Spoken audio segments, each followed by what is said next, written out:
Okay, hi guys, hari ni kita di Fancy Syed Jasmine Alam. Kita ada sebuah Mazda 3 okay. So owner datang tak jauh daripada kita, Port Klang saja.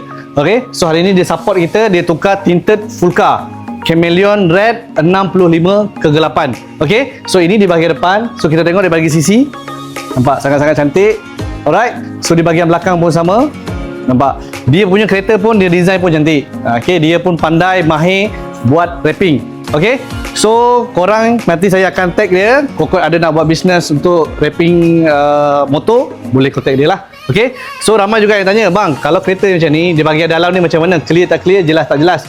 Jom kita tengok di bahagian dalam. Clear tak clear, jelas tak jelas? Kau nampak? So ini sangat-sangat jelas, clear. Alright, so korang boleh tengok dekat belakang pun sama.